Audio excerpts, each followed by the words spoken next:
Hi, I'm Dr. Tim Jochen, and we're talking about dermabrasion today for acne scarring. And so dermabrasion is just the abrasion of the superficial layers of the skin, and the idea here is that we're going to take off the superficial layers and sort of bring the the layers of the skin down to the layers of the scar. So we're really trying to get them to match up. And with this technique, what we do is we'll first clean the area off with alcohol. And dermabrasion can be done with a mechanical device, or it can be done with sandpaper. And so what we're doing here is we're just going for this little scar right here. And that's one right there, right, Jennifer? Mm-hmm. Okay, it's kind of hard to see it in this light. Yeah, right there. And with this, we'll clean it off with alcohol. And then what we're going to do is we're going to inject some lidocaine so it doesn't hurt. So it's right there. She just has a tiny little depression. And this will be nice because you can see we have different types of acne scars. We can have ice pick scars. And with ice pick scars, they really look like somebody took an ice pick and they just stuck it into the skin, and that leaves a very firm depression in the skin. Then we have rolling scars. And with rolling scars, what they are is they're scars that when you stretch them out, they disappear. And this is, now we have lidocaine in there, but you can still see that when we stretch this out, the scar disappears. So that's sort of a rolling scar. Then another type of scar that we have is called a boxcar scar. And with a boxcar scar, what it is it looks like we have a little depression with firm walls on the side. The boxcars and the rolling scars are probably the easiest ones to treat.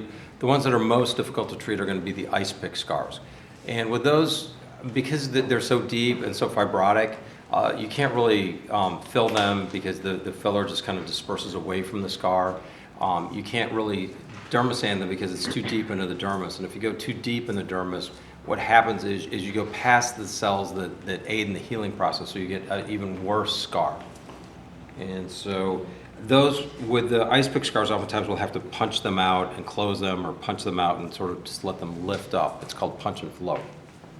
So with this, because it's a rolling type scar, the dermabrasion will be very, very, very effective in helping improve it. So now that we've numbed it up, she shouldn't have any pain with this.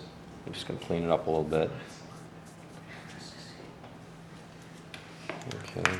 And then we just take sandpaper to the area.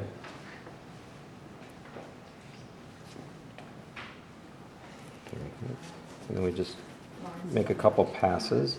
And this sandpaper that we use is from Home Depot. And what we do is we autoclave it. And so we sterilize it in the autoclave. And you can see it's just a very light sanding that we do. And the endpoint that we're going for is what we call pinpoint bleeding. And the pinpoint bleeding is just getting just a little bit of blood to flow in pinpoint areas. Now, once we're done with that, what we'll do is we'll use a little dry sol. And dry sol is aluminum chloride, and it helps to stop the bleeding. This will lead to a little superficial scab, and the scab will take about a week to fall off.